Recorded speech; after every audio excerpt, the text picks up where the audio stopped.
So as far as like missing foods that I used to eat, there's a lot that I miss. There's some things that like no matter how you tweak the recipes, you just can't get the same. Cinnamon buns.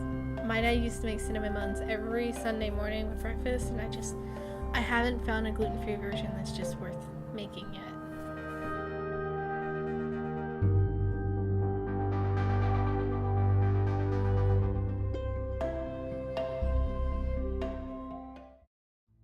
I was 17 years old, a month away from being 18, when I found out about the majority of my food allergies, and then 6 months later I was off to college.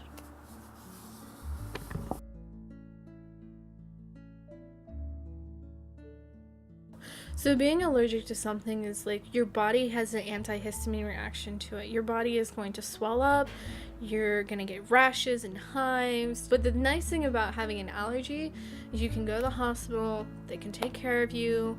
You have like EpiPens, which will give you an adrenaline shock, so you can wait till you get to the hospital. On the flip side, once you have an intolerant reaction, there's nothing the doctors can do for you except for either flush out your system or wait the symptoms out. And so in that way, a lot of times an intolerance can be as dangerous, if not more dangerous, than an allergy. And an intolerance is really comes from one of two things: your body's inability to process the food, or your body's lack of enzymes to properly process the food. That's how you get lactose intolerance, that's how you get alcohol intolerance. In some cases, like my wheat intolerance, the proteins actually attack your body.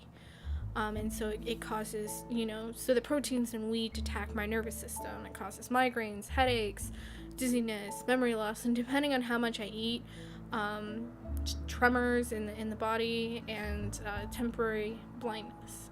If I eat pork or lactose or spelt, I'll get really queasy, my stomach will get really unsettled, I'll feel bloated. And if I have alcohol, that's the one that's really does the most damage. My skin just really dries out, and then I start bleeding from my mouth, and it's just not pleasant for anyone.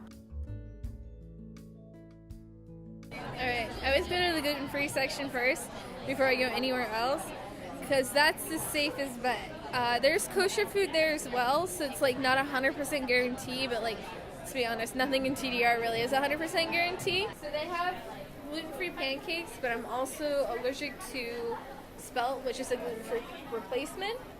And as you can see here, like, it doesn't say what's in the pancakes, so I'm not gonna touch those. But the apples are probably safe bet, so I'll grab some of those.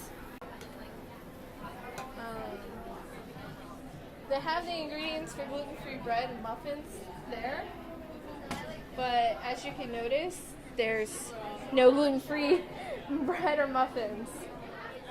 But they also have like lactate down there because I'm lactose intolerant. That's always a nice thing. I have a little bit of milk with my dinner. So that's scrapple, and I don't even know what scrapple is, but the nice thing is in the bottom, tiny lettering, they have, it says contains pork. Alright, so we're going to stand in like one of the lines to get food from one of the two main places to get food. I really hate standing in line because I don't know whether or not I can eat what they have up at front until I get up there at front and see the signs or don't see the signs. So it makes like a little bit more adventurous. So I guess my friends protect me in like multiple different ways. Some will like watch what I eat, like literally watch what I put on my plate. Others are a little bit more like Nick Dudek here, who's just kind of like, are you really want to do that? Although there's a couple times where he's actually taken ice cream out of my hands and like thrown it away. When people ask me what Karriea is allergic to, I usually say it's easier just to list what she's not allergic to, what she can actually eat. As far as like hanging out with friends, like you wouldn't really think that food's a huge factor, but like our whole culture kind of revolves around food. I think like most of my friends know me well enough now and like know enough about my food allergies that it's not a problem, and that they really, they do understand, and they even try to help me. Like sometimes I'll forget to ask the restaurant for a gluten-free menu right when I sit down, and they'll pick it up for me and be like, oh, she needs a gluten-free menu, or she needs an allergy menu. And it's really nice to see them kind of looking out for me like that. It really makes, it makes like the friendship bond feel stronger because they look out for you like that.